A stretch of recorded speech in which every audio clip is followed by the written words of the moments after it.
Baik guys, Assalamualaikum warahmatullahi wabarakatuh guys. Kembali lagi bersama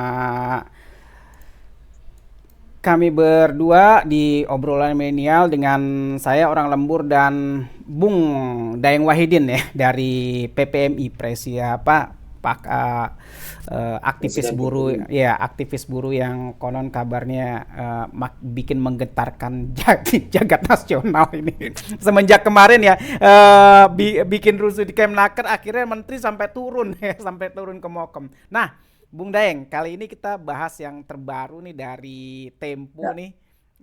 Katanya sih kata Prabowo nih ya, kekayaan dimiliki segelintir orang itu resep negara gagal. Tapi di sisi lain ya, kayaknya rakyat kemungkinan ketika besok diterapkan itu PPN naik 10-12% jadi bikin ada gerakan sih orang nggak mau belanja gitu ya, tapi nggak hmm, mungkin juga sih itu terjadi sih. Nah, coba saya bacain sedikit ya dari Tempo.co ya. Presiden Prabowo Subianto mengatakan sedang memfokuskan diri pada kebijakan yang dianggapnya fundamental serta strategis seperti makan bergizi gratis ya.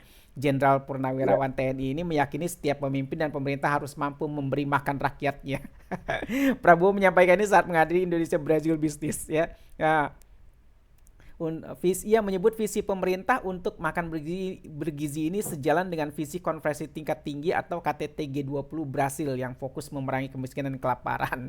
Ya, pertumbuhan ya kemakmuran adalah tujuan kita, tapi tidak ada gunanya pertumbuhan yang tinggi jika mayoritas rakyat tidak dapat menikmati pertumbuhan jika kekayaan hanya dimiliki oleh sangat segelintir orang ya, itu menurut saya. ya. Nah, kalau nggak salah dia bicara bahwa mengucapkan banyak anak-anak kurang gizi ya atau rakyat miskin di ini.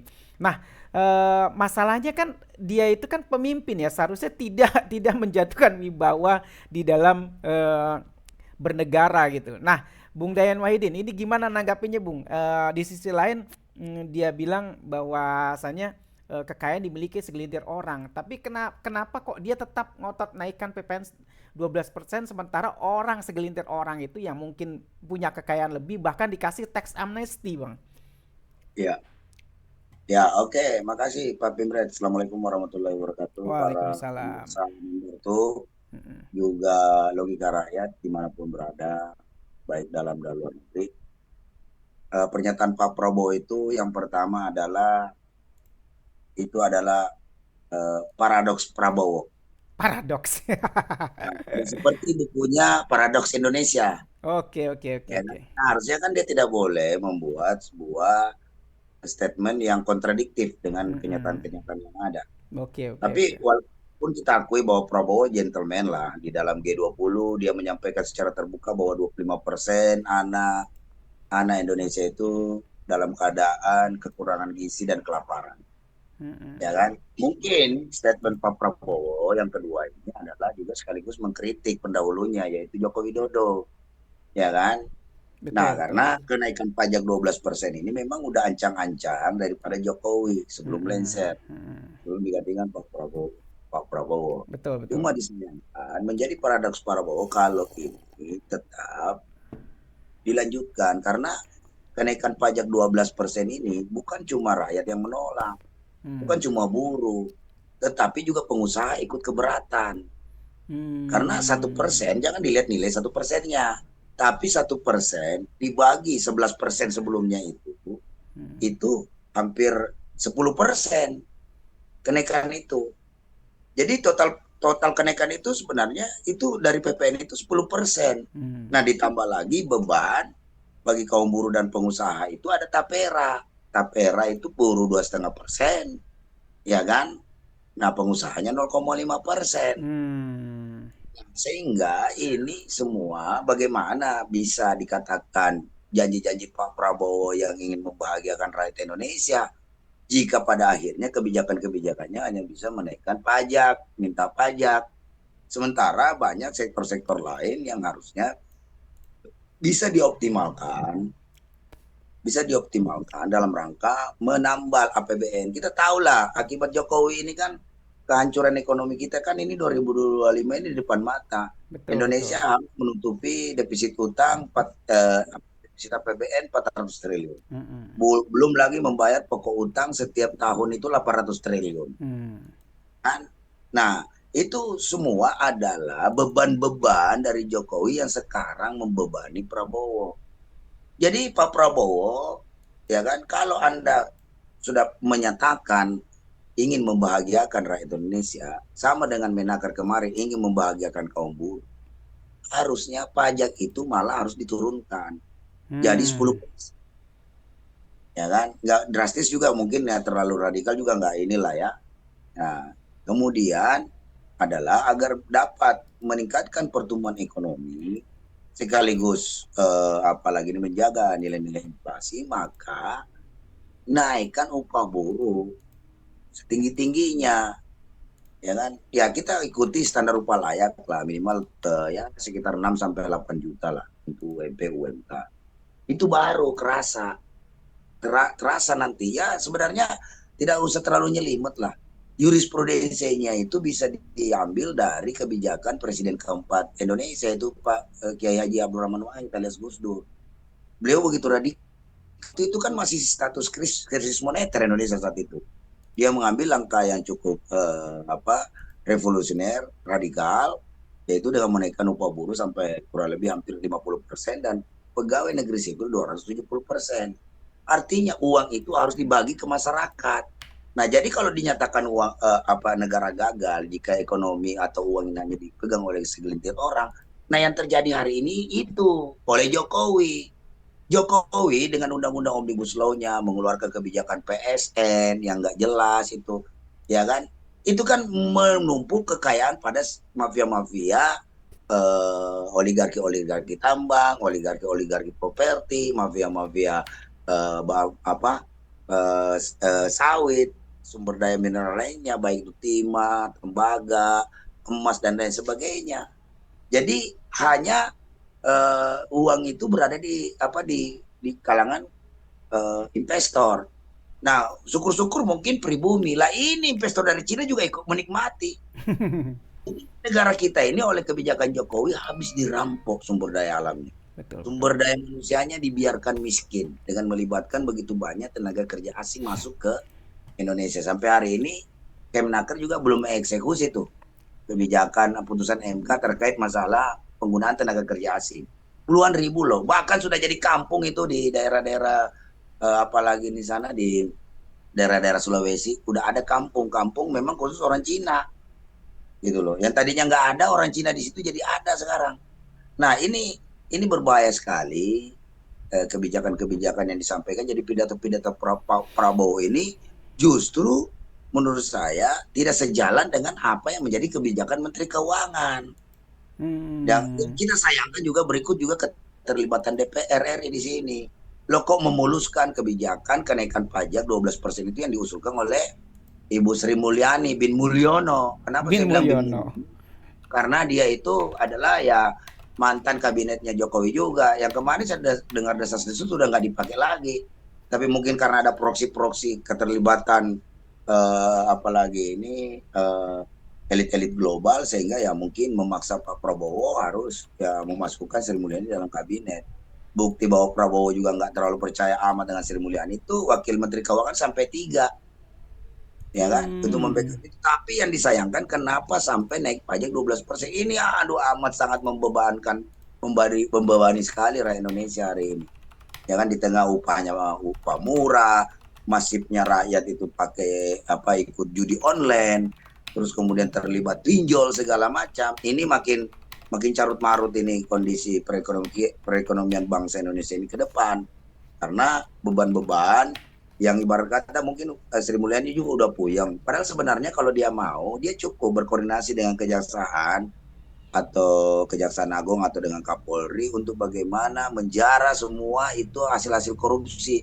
Di Ya. zaman di zaman Jokowi ini korupsi itu waduh rekor dunia, ribuan Hmm. triliun. Betul, betul, betul. Kemarin yang melibatkan Rafael Alun itu 3.000 triliun loh uang negara disikat. Belum 1.500 triliun nikel. Itu ribuan triliun. Kenapa bukan itu disikat, diambil, dicari itu uang, ditaruh di mana? Ya kan? Yang mungkin kalau misalnya ada di kantor, di berangkas semua, tolong diperiksa dengan benar dong. Nah Mm-mm. itu diambil, dimasukkan ke dalam kas negara gitu loh. Bayangkan kalau 4.500 triliun tertutup bisa diambil dari mafia-mafia timah dengan nikel aja, yang emas emas nikel ya, yang nikel yang Mm. melibatkan menentunya Jokowi, ya kan? Mm-mm. Itu sudah 4.500 triliun. Jadi bayangkan kalau setiap tahun butuh bayar pokok utang 800 triliun, udah tertutupi dari situ saja. Mana ada lebih saldo 500 triliun. Bisa lagi digunakan untuk program makan siang gratisnya Pak Prabowo. Itu baru membahagiakan lah, ini cuma dicatat aja. Kerugian negara 3.000 triliun. Ya kan, Rafael Alun, terus 1.500 ini. Apalagi ini si tambang ilegal itu yang melibatkan menantu Jokowi. Nah, kemudian apalagi ini ada 287 triliun persoalan timah, emas Batam, ya kan? Terus ada lagi berapa ratus triliun lagi, 349 triliun transaksi mencurigakan di Kementerian Keuangan. Lah itu aja dikumpulin, udah selesai. Kalau utang luar negeri, utang APBN kita 8.000 triliun, udah selesai dari harta-harta Betul. korupsi yang kita sikat itu. Tetapi kenapa justru menaikkan pajak dari rakyat kepada rakyat kecil? Karena imbasnya ini sistematis. Karena PPN naik itu jangan lihat nilai 1%-nya, tapi 1% dibagi 11%, itu hampir 10, 9, berapa gitu loh, ya kan? Dan Mm-mm. itu berdampak semua PPN-nya nanti, bukan cuma apa ya, pajak pertambahan nilai, baik itu yang diterima dari gaji atau misalnya belum lagi apa nilai-nilai kebutuhan pokok, sandang, pangan dan papan juga pasti ikut naik. Sementara Semua. pendapatan masyarakat hari ini kecil sekali, ya kan? Ini ngawur ini. Jadi bangsat juga memang ini Sri Mulyani ini. Makanya dari kemarin juga udah benar sih sebenarnya Prabowo untuk sudahlah, tinggalkan Sri Mulyani. Nggak boleh, dia memang punya nama baik di apa lagi ini, mantan direktur IMF atau di dunia internasional. Mm. Tapi percayalah, kalau kebijakan-kebijakan ini eh, tidak apa lagi ini dipikirkan dengan keras, bekerja serius dalam rangka mencari isi fast money, uang yang cepat dari, ya bukan solusinya bukan pajak, tetapi tangkapin itu koruptor-koruptor, ambil semua hartanya, termasuk aguan itu yang menyalahgunakan status PSN, itu harusnya diambil kembali, masukkan di kas negara, bayar itu semua, gitu loh. Bukan rakyat kayak kita, buruh, petani, nelayan, ya kan? Dipajakin. Yakin, enak banget, ya kan? Nah, terus belum lagi mafia-mafia judi online, katanya di situ udah sampai hampir 1.000 triliun tuh dana berputar di situ. Kenapa tidak ditutup semua itu, ditangkapin, terus diambil? Di mana rekeningnya, dibekukan semua, tarik, dirampas oleh negara, ya kan? Itu kan udah larangan. Termasuk pinjol-pinjol yang menyengsarakan masyarakat, ya kan? Itu semua dari uang-uang itu aja terkumpul, udah selesai. Satu persoalan bangsa kita, ya kan? Jadi Prabowo jangan menciptakan paradoks Prabowo. Harusnya Prabowo itu menjalankan bukunya sendiri yang berjudul Indonesian Paradox. Itu yang harus dia jalankan. Bagaimana bumi, air, dan seluruh kekayaan yang terkandung di dalamnya dimanfaatkan sebesar-besarnya oleh negara. Bukan malah kebijakan-kebijakan ini hanya mengenakan segelintir orang. Ya enak kalau duitnya banyak, mah PPN 11-12% juga siap dibayar. Ya tapi rakyat kecil kan itu berat. Betul, betul, betul. Ini yang goblok ini sih keuangan ini Sri Mulyani ini. Nih, di Fajar Tabungan tegas. Ya ini kan tadi saya lihat Hmm, videonya waktu habis pertemuan tuh. di Inggris dengan Perdana Menteri Inggris, Wakil Perdana Menteri Inggris, juga Pangeran apa Raja Charles III, ya kan? Mm-mm. Dia udah ketemu itu, ya saya lihat dia didampingi oleh Sri Mulyani. Mm-mm. Maksudnya ini kesempatan lah. Jangan kalian lagi baku lobi-lobi di sana. Prabowo harus tegas pulang ke Indonesia, minta Sri Mulyani udah lu turunin tuh pajak jadi 10%. Nah, itu baru rakyat Nah, bisa itu baru benar. gitu loh. Bukan pulang ke Indonesia bawa apa nilai investasi itu juga utang lagi 18 miliar dolar, tapi rakyat dibebani dengan kenaikan pajak 12%. Betul, Semuanya betul. menjerit. Semua menjerit dan ini berbahaya sekali. secara ekonomi, kalau situasi ekonomi kita makin berbahaya juga pasti akan berdampak kepada situasi politik, dan ini lebih berbahaya lagi, ya kan? Jangan-jangan ini memang sengaja situasi-situasi demikian ingin diciptakan agar Prabowo bisa diimpeachment, lantas kemudian wakil presidennya si Fufu Fafa itu, anak haram konstitusi itu, bisa menggantikan dia. Betul, Ya, betul. jangan sampai di situ lah. Saya yakin lah orang-orang dekat Prabowo juga bisa memikirkan hal itu. Begitu Pak Pimret. Nah, di sini ya, ada fenomena Garuda Biru ya, Garuda Biru yang ketika pemilihan pilkada ya, undang-undang Ya, ya. pilkada yang Nah, nomor 60. betul, Persen nomor 70 kali, 60 70. yang menimbulkan tragedi di DPR ya, hingga didobrak Iya, tak, iya, iya. didobrak pagarnya, tapi ya istilahnya seperti nggak punya malu lah ya. Sebenarnya sih kalau di rezim Soeharto dulu didobrak udah kelar, dia mundur gitu, nggak Iya. malu gitulah. Tapi ini seperti orang-orangnya kok sama ya, di DPR-nya, di presidennya, di wapres sama semua, di rezim-rezim lah, pejabat-pejabatnya kok nggak tahu malu gitu. Nggak, ya ini rakyatnya sebenarnya udah semarah itu gitu, tapi tetap aja rasa malu itu seperti udah hilang, hilang total. Nah, dari fenomena Garuda Biru ini kembali viral nih, eh, eh, katanya jangan kebiasaan malakin rakyat. Sebenarnya sih kalau dari PPN 11% itu udah malakin bener. Tapi kok mbok ya rakyat tuh sepertinya tetap diem gitu loh. Apa karena memang tetap jalan fenomena bansos atau gimana Bang Daeng? Sebenarnya kan kalau buruh ini kan sudah semakin cerdas ya. Dia menuntut upah, bukan bukan sekedar bansos, tapi menuntut upah yang layak gitu biar bisa hidup layak. Gimana kalau menghadapi rakyat biasa yang ya seolah-olah seperti petani, nelayan segala macam yang mereka nggak paham pendidikan gitu, nggak paham situasi politik gitu. Bung Daeng gimana? Nah, ini ya oke lah, mungkin dengan bansos mereka bisa tertutupi. Tapi jangan salah, ada dua kelas. Hmm. Eh, Masyarakat kelas bawah dengan kelas menengah. Nah, gejalanya gelas pasti akan marah. Kenapa udah mulai keluar lagi Garuda Biru? Warning, Hmm. asal jangan terlalu suka malakin rakyat. Solusinya dikit-dikit malakin rakyat, malakin rakyat. Kalau malakin rakyat, ya ngapain lu jadi presiden? Ngapain lu jadi menteri?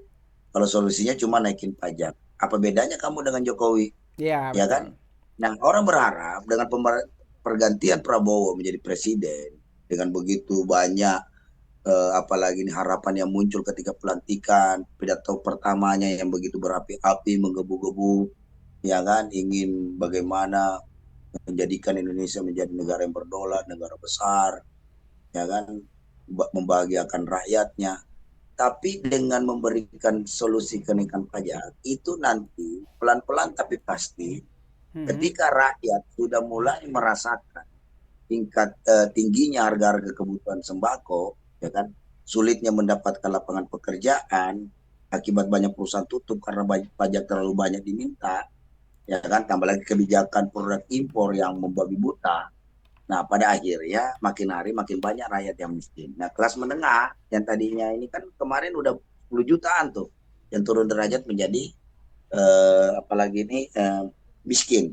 Nah, kalau kemiskinan makin merebak dan sementara kepentingan-kepentingan daripada kelompok menengah ini tidak diakomodir oleh negara, maka antara menengah dengan bawah ini akan bersatu. Akan bersatu, ya solusinya hanya satu aja. Ya suksesi pemerintahan. Apakah Prabowo atau dua-duanya disikat oleh masyarakat? Ya kan, karena masyarakat ini kan lapar. Ya kan, masih untung kalau misalnya suksesi, tapi apabila terjadi ketimpangan sosial cukup tinggi, terjadi kecemburuan sosial. Nah, lantas kemudian dengan persoalan PIK 2 ini mampu menciptakan gap antara masyarakat etnis tertentu, etnis Cina dengan pribumi. Nah, ini bisa jadi nanti akan ada lagi isu-isu seperti kerusuhan di Glodok, kerusuhan di mana apa Cina-Cina Town itu oleh pribumi yang karena lapar tadi menjarah. Karena teori sosialnya begitu, ya kan? Kalau masyarakat ini, masyarakat kecil di bawah ini udah kelaparan, pasti dia akan menjarah harta-harta orang kaya ini untuk bisa makan. Itu teori sosial di seluruh dunia terjadi. Nah, ini kalau sudah terjadi kerusuhan, nah siapa yang salah? Siapa yang patut dipersalahkan? Saat ini adalah Prabowo yang jadi presiden. Ya kan tidak bisa disalahkan lagi. Oke, orang mungkin tahu riwayatnya bahwa ini semua akibat daripada kebijakan Jokowi 10 tahun berkuasa. Tapi saat ini yang berkuasa adalah Prabowo. Ya Jokowi lepas tangan, lepas tanggung jawab. Paling lo tanya saya. Tanya saya kan bukan presiden lagi. Tanya dong sama Prabowo. Tanya dong sama Pak Wakil Presiden itu anak saya. Jangan tanya Betul, betul, saya. betul, Saya betul. tahu apa. Ya kan? Nah itu logis karena saat ini udah bukan Jokowi yang jadi presiden, tapi Prabowo. Tapi akibat dari makanya satu-satunya cara daripada Prabowo untuk menyelesaikan ini harus melakukan langkah-langkah yang radikal dan revolusioner untuk memutus ini semua gitu loh. Ya kan? Pertama itu bagus kemarin tuh menghapus semua utang petani, kemudian nelayan dan UMKM. Itu bagus tuh, kebijakan itu bagus. Ya kan? Kemudian dia datang menyelamatkan PT Seritek, ya kan, agar tetap ada, tetap berdiri dan buruhnya tidak di PHK. Itu bagus, ya kan. Datang lagi kebijakan Menteri Pertanian kemarin rame, persoalan susu impor itu, ya kan. Akhirnya kuota impor susu dibatasi dengan memaksimalkan menyerap apalagi ini susu. Dan langkah-langkah model-model kreatif itu berpro kepada rakyat inilah yang harus dikembangkan ke depan gitu loh, ya kan, agar jangan sampai terjadi. Karena kalau pelan-pelan, kalau pajak tinggi, harga kebutuhan sandang, pangan, dan papan ini makin tinggi, rakyat tidak punya uang mau beli apa, mau lihat doang di TV, ngiler doang rakyat. Betul. Sementara kelakuan pejabat kita korup, hedonis, pamer sana sini kekayaan, nejit privat, makan roti harga 400.000, pakai tas yang bermerek, ya kan, makan di apa apalagi ini warung-warung atau rumah makan mewah dipertontonkan. Rakyat nggak marah. Betul, Rakyat betul. yang tadinya takut pasti berani. Beraninya karena apa? Nggak bisa lagi nahan lapar. Rakyat itu menjadi berani melawan penguasa karena nggak bisa lagi tahan lapar, ya kan. Harus satu-satunya cara kita ngelawan, ya kan, daripada kita mati kelaparan mending kita melawan, ada potensi kemungkinan hidup dan potensi kita menang. Dan gejala-gejala sosial itu hampir marak terjadi di awal-awal pemerintahan Prabowo ini, dan itu sangat berbahaya. Jadi saya pikir ya Prabowo harus mengambil sikap yang jelas dong. Nggak usah lah apa sih yang mau diandalkan, apa keberhasilan Jokowi, nggak ada sama sekali. Jokowi itu presiden gagal, jangan diikuti, ya kan. Ya kita nggak tahu apa yang terjadi antara hubungan antara Pak Jokowi dengan Pak Prabowo gitu loh. Tetapi menurut saya Prabowo harus berani secepatnya keluar daripada ya eh, apalagi ini bayang-bayang Jokowi gitu loh. Jangan mau lagi dari oke persahabatan dijaga, tetapi dalam hal mengambil kebijakan negara yang nggak boleh atas nama persahabatan lantas mengorbankan kepentingan rakyat. Salah itu, emang negara ini punya lu berdua Prabowo sama Jokowi, Betul. ya kan. Negara ini punya rakyat, nggak bisa atas nama persahabatan Anda dengan antara Jokowi dengan Prabowo. Prabowo merasa banyak jasa karena dibantuin oleh Jokowi terpilih jadi presiden, tapi lantas mengorbankan kepentingan rakyat banyak. Yang menjadikan Prabowo jadi presiden adalah izin rakyat. Jadi Betul. harusnya dia komitmen konsisten dengan ucapannya sendiri, yaitu berkhidmat dengan rakyat. Maka dari itu buatlah kebijakan yang pro dengan rakyat, bukan dengan cara mendapatkan uang cepat dan gampang tinggal naikin pajak. Kalau ini ditolerir lagi, bayangkan itu kebijakan naik pajak ini 3 tahun terakhir dari 10% PPN naik jadi 11%. Selesai Prabowo Jokowi naik lagi 12. Saya tahu kenapa naik 12%, karena harus bayar utang yang begitu. Lah ini yang utang kemarin siapa? Jokowi. Jadi gimana caranya tangkapin tuh oknum-oknum penjahat. Jokowi ini kan peternak koruptor, tangkapin semua itu koruptor-koruptor yang dipelihara sama Jokowi, mafia-mafia judi online, pecatin itu. Siapa itu Budi Ari itu yang Menteri Koperasi sekarang. Jelas-jelas staf khusus kok, staf khusus di zaman dia, pegawai-pegawai dia yang rekrut kok, ya kan. Tiba-tiba sekarang apa seolah-olah dia dihianati lah oleh apalah, padahal pasti dia terlibat. Nggak mungkin lah staf-staf khusus itu melakukan operasi tanpa diketahui oleh menterinya, nggak Betul, betul. mungkin. Nggak mungkin. Kalau memang Anda merasa dihianati, kenapa kalau Anda tahu, kenapa Budi Ari nggak laporin staf khususnya yang dianggap oknum itu yang terlibat Itu judi dia. online? Betul. Mestinya Budi Ari secara sukarela menyerahkan staf khususnya, ini Pak Polisi tangkap jasa, gue nggak bisa bina, dia malah gue suruh apalagi ini blokir situs-situs judi online, malah sekarang dia pelihara itu, tangkap aja, itu baru. Nah ini udah ketangkap baru ngaku, ya gimana? Ya lo kamu terlibat, ya orang seperti ini harus dipecat segera, nggak usah pakai lama. Itu Betul, betul, amat betul, sangat betul. citra Pak Prabowo. Di sisi lain dia cerita berantas judi online, berantas korupsi. Di sisi lain dia pelihara yang suka lindungi mafia judi online, para koruptor yang ada di situ yang punya kasus impor gula misalnya kayak Zulkifli Hasan, Erlangga, ya kan, belum lagi Bahlil orang yang berkasus di situ dipelihara semua.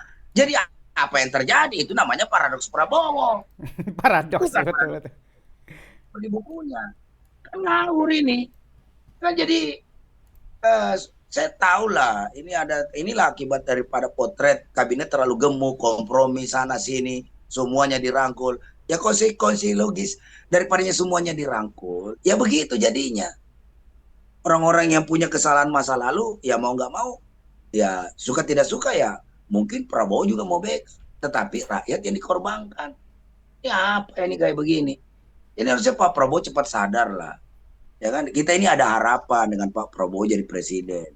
Beberapa menteri-menteri strategis Anda itu cukup bagus, seperti kemarin Menaker, Pak Prof Yasirli berikut dengan wakil menterinya, Bung Immanuel Ebenezer kemarin kan, datang temui buruh, memberikan apalagi ini harapan kepada buruh, akan memberikan upah yang membahagiakan buruh. Ya kebahagiaan yang diberikan Pak Menaker ini akan sirna kalau pajaknya juga naik 12%. Ya sama aja, ya kan? Menterinya bikin kebahagiaan buat kaum buruh, presidennya ngawur. Hmm. Prabowo naikin pajak. Saya kira bisa. Pulang di Indonesia itu pajak diturunin 10% atas diskresi dari Pak Prabowo, selesai. Menteri itu kan jalan atas perintah presiden. Nah, katanya kan tidak boleh ada ini program-program kerja selain daripada program Prabowo. Ya harusnya begitu dong, ya kan? Baguslah kita lihat kejaksaan sekarang udah berani nangkapin lagi, polisi juga udah aktif lah memperbaiki dirinya. Ya tiba-tiba dihantam dengan seperti begini dari Menteri Keuangan, seakan-akan Bu Sri Mulyani ini kebal banget, nggak bisa dikritik, nggak bisa diprotes, apa-apa dibikin aja semua sejadi-jadinya sama dia. Ya kan, termasuk Tapera, kemarin kita demo di kantor kementerian, ya kan, Betul, betul, betul. kita amat sangat memberatkan pengusaha, apalagi naik 12%, pengusaha juga ikut keberatan, apalagi, ya kan, Nah, itu. ini ada komen dari beberapa dari YouTube dan dari TikTok ya Bang, dari Deddy Kusniyadi ya. Ini orang berani nyerangnya hanya ke Jokowi, tapi kalau ke Prabowo takut kayaknya nggak akan berani. Nah, Kan sudah jelas ya. Tunggu dulu satu lagi dan ini komennya dari Varianto dari YouTube ya. Eh, dia jawab dulu. Oke, jawab Sekarang dulu. memang bukan nggak berani nyerang Prabowo. Persoalannya salahnya Prabowo di mana? Kan belum ada. Mm-mm. Saat ini yang terjadi adalah akibat daripada kebijakan Jokowi yang sedang Betul. sementara ini sedang bersinggungan beririsan dengan kebijakan daripada Prabowo Mm-mm. jadi presiden. Maka dari itu kita minta kepada Prabowo untuk menunjukkan jati dirinya sebagai seorang presiden yang berdaulat, yang memiliki kekuasaan, kepala negara, kepala pemerintahan, sekaligus panglima tertinggi Angkatan Bersenjata Republik Indonesia, buat kebijakan. Matikan semua itu kebijakan Jokowi yang tidak pro kepada rakyat. Turunkan pajak, tangkap itu koruptor yang membawa kabur uang-uang yang menyebabkan kerugian negara ribuan triliun, gitu loh. Itu kritikan kita buat Prabowo, kita ingatkan dia. Di mana-mana ingatin dulu lah. Masa baru 40 hari mau langsung dihajar, apa salahnya dia apa gitu loh. Saya Prabowo apa? Yang jelas-jelas salah itu Jokowi. Ya kan? Mm. Udah dikasih kesempatan setahun, 2014 terpilih, 2015 dia langsung bikin PP 78. Sejak saat itu saya melawan Jokowi. Mm. Ya kan? Kita lihat nanti ini apakah Prabowo juga nanti selama ini. Kan kasih waktu dulu dong. Kan masa orang belum apa-apa, belum bisa menilai. Pemerintahan baru seumur 40 hari, 45 hari, belum juga 2 bulan. Mana-mana orang belum juga nyampe 100 hari. Kalau 100 hari baru kita evaluasi, atau 6 bulan baru kita, atau setahun. Baru Betul. layak untuk dievaluasi. Ini benar enggak? Wajib enggak kita kritisi ke sini-sini. Ya kan? Nah, di awal-awal pemerintahannya aja dia punya statement cukup bagus kok Prabowo. Mm. Serius memberantas korupsi dan judi online. Kemudian juga menghapuskan utang-utang daripada petani, nelayan dan UMKM. Apa itu nggak bagus? Ya bagus, masa yang bagus dikritik? Yang benar aja itu buzzer judi online itu buzzernya Jokowi itu. Gue Betul, tahu betul. ya kan, supaya Pupu Papa jadi bisa jadi presiden gitu. Enak kan, tunggu dulu. Gua nggak Oke. terima tuh wakil presiden ini. Ya kan haram konstitusi kita belum terima. Yang kita terima itu hanya presidennya aja. Wapresnya sorry ya, tunggu dulu. Nah, Gitu loh. dari dari komentar dari YouTube ya.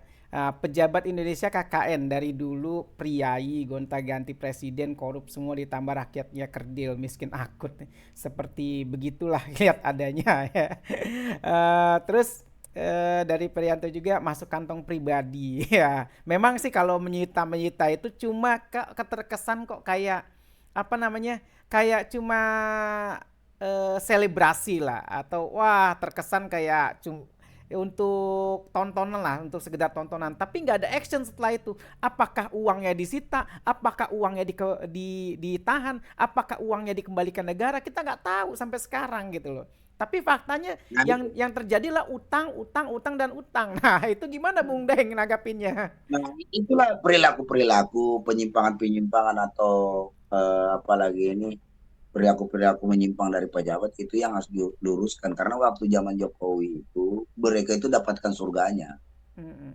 Bebas pejabat korupsi, bebas ini yang bukannya diperiksa malah hanya dijadikan sebagai alat bargaining position, nilai tawar oleh Jokowi, Mm-mm. tapi tidak dituntaskan. Nah, tugas Prabowo, ya kan, itu menuntaskan itu semua, memperbaiki itu semua, ya kan. Itulah gunanya kemarin ada pendidikan 3 hari di Magelang, artinya memberikan pemahaman agar kementerian ini segitu gemuknya bisa kompak, kemudian memiliki rasa cinta tanah air, tanggung jawab terhadap jabatan, karena menjadi menteri itu disumpah, ya kan? Betul. Ya kan? Anda disumpah, malah Anda pelakunya. Mending sekalian jadi penjahat, nggak disumpah, ya Betul, kan? betul. Karena dia tidak disumpah ya, dia penjahat, ya paling ditangkap saja. Tapi kalau Anda sebagai menteri disumpah, dilantik oleh presiden membacakan sumpah setia kepada Republik Indonesia, lantas Anda sendiri melakukan, itu mau disimpan di mana itu? Itu double hukumannya itu. Ya kan mending penjahat yang tidak disumpah gitu loh. Statusnya menjadi begitu Betul, betul, gitu. betul, betul, betul. Perilaku-perilakunya harus benar-benar diperlihatkan. Jangan cuma citaan-citaan uang yang berkoper-koper itu nggak jelas ada di mana. Jangan-jangan di habis syuting begitu situasi agak meredup, ya tahu ditilep lagi sama ya kan.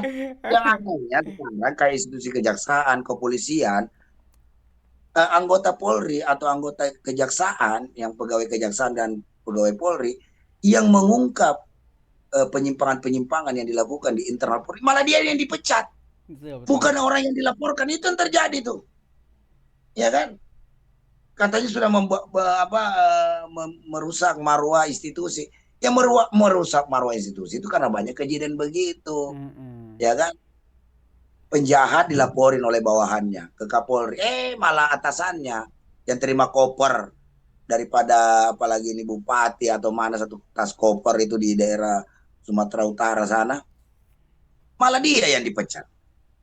Kan kacau sama kemarin yang mengungkap BBM ilegal di NTT. Malah polisinya Pak Rudi itu yang diberhentikan. Bukan malah yang Kapoldanya dimutasi lah, Kapolresnya diganti lah atau dipecat. Ya itu kan membiarkan. Tuh ada, jadi orang-orang baik di setiap institusi-institusi penegakan hukum ini memang sengaja mau dibuang. Ini Mm. bahayanya. Jadi dapat disimpulkan institusi-institusi penegakan hukum kita juga udah dikuasai oleh mafia. Nah inilah tugas berat ke depan Prabowo.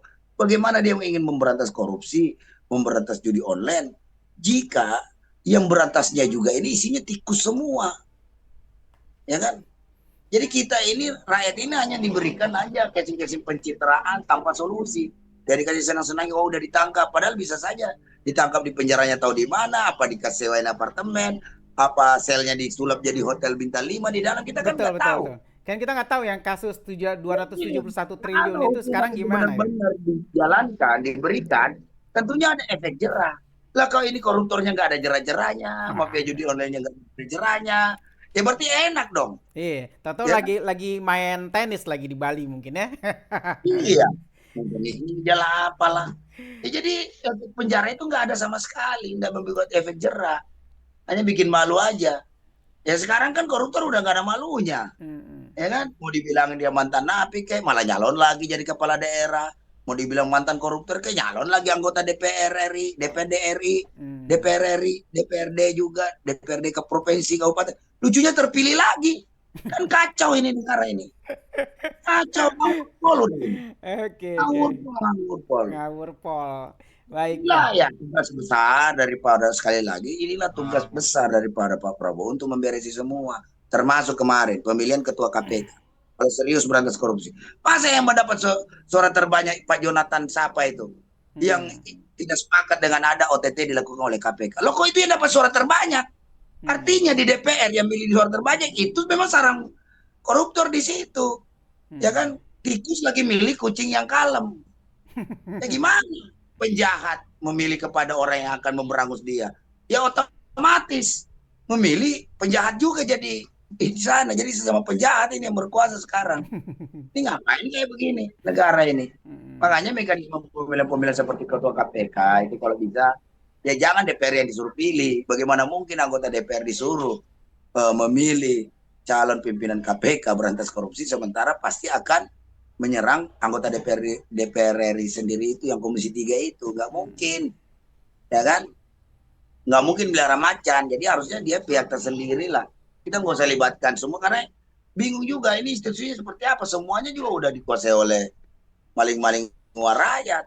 DPR dikuasai, istana dikuasai, institusi apa kepolisian, institusi kejaksaan juga banyak mafianya di situ. Ya Mm. terus KPK juga begitu. Apa ini yang mau ini? Apalagi kemarin oleh Jokowi udah melemahkan melalui undang-undang KPK. Harusnya undang-undang KPK itu direvisi lagi, dikembalikan lagi kayak dulu.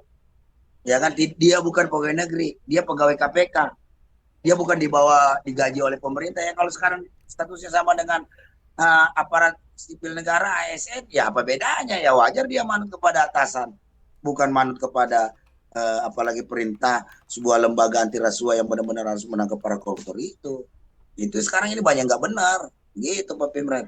Oke. Nah, memang ya buzzer antek-antek penguasa dalam menebarkan fitnah itu atau memanipulasi ya, memanipulasi segala bentuk tragedi atau kejadian itu memang ya itu bagian lah dari kalau Bung Rocky bilang itu hoax paling Ya, paling fenomenal atau hoax terbaik adalah penguasa yang iya.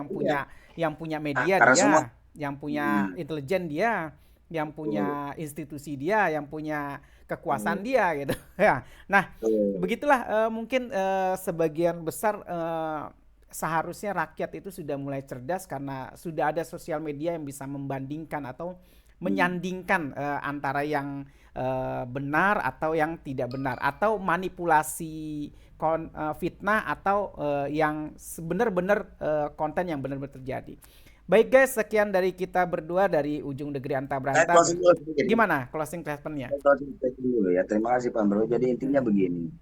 Kita berharap kepada pemerintahan Prabowo agar tidak dapat menciptakan paradoks Prabowo, tapi mampu menciptakan sesuai dengan bukunya Indonesian Paradox. Kita harapkan itu satu, pajak 12% itu tidak jadi diberlakukan, bahkan harus dirubah menjadi 10%. Karena kenaikan pajak 12% ini amat tidak disukai oleh pengusaha dan buruh. Berikut juga dengan yang lain.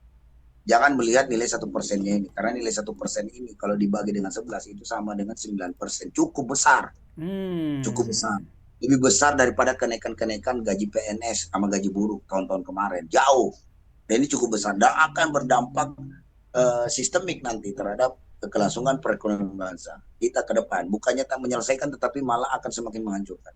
Jika perekonomian ini tidak bisa diselesaikan oleh Prabowo, maka akan menciptakan krisis sosial yang menuju kepada terjadinya krisis politik dalam negeri. Situasi akan menjadi tidak aman karena kenapa? Rakyat yang lapar butuh makan, ya kan?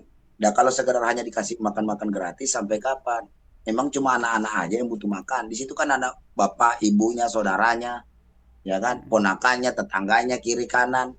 Kan banyak orang yang mau makan. Nah kalau orang mau makan, maka berdayakan mereka, berikan mereka pekerjaan, mereka berikan upaya agar mereka bisa mencari makanan sendiri.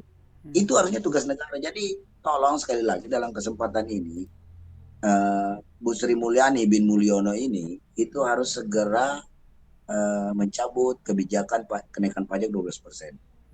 Jangan ibu bilang kalau warga negara yang nggak mau bayar pajak jangan tinggal di Indonesia. Sekarang pertanyaannya, kalau pejabat nggak becus kelola uang negara, ya kan, kelola kementeriannya di mana di situ ada penyalahgunaan transaksi ilegal sebesar 349 triliun, maka Bu Menterinya jangan tinggal di Indonesia. Itu harusnya begitu. Jangan Karena dibalik, jangan pemerintah dibalik.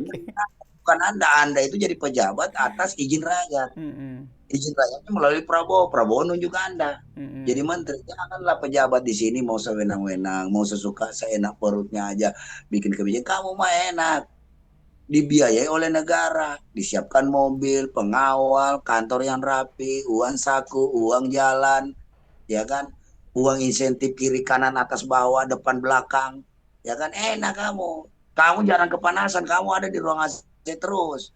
No, perhatian buru-buru pelabuhan, perhatikan buru-buru apalagi ini konstruksi kita, perhatikan petani yang sedang ada garam di sawah, perhatikan itu peternak-peternak nelayan yang sedang melaut di lautan sana lepas sana.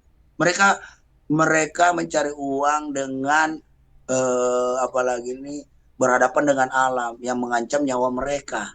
Sementara hasil-hasil mereka yang berjibaku dengan mengorbankan jiwa dan raganya mencari nafkah, kalian seenak perutnya pajak. Ini negara apa? Sementara kekayaan kita melimpah luar biasa, ya kan? Hmm. APBN kita itu 80% pemasukan dari pajak. Kok sumber daya alam yang begitu luas, Lembang, Gemari, Palo, Cinawi, seperti yang disampaikan Prabowo di depan apalagi ini eh, di depan APEC, Asia Pacific Economic Council kemarin, Indonesia ini cukup luas, ya kan, eh, panjangnya seperti dari Eropa Timur ke Eropa Barat, di mana di Eropa 27 kami cuma satu negara, ya kami punya banyak sumber daya alam yang bisa dikelola, punya pembangkit energi geotermal yang luar biasa, ya kan. Nah, itu di mana itu semua? Kok pendapatan negara kita ini 80% dari pajak? Sementara dari APBN tidak sampai 20%. Hanya 10, berapa gitu. Ya kan?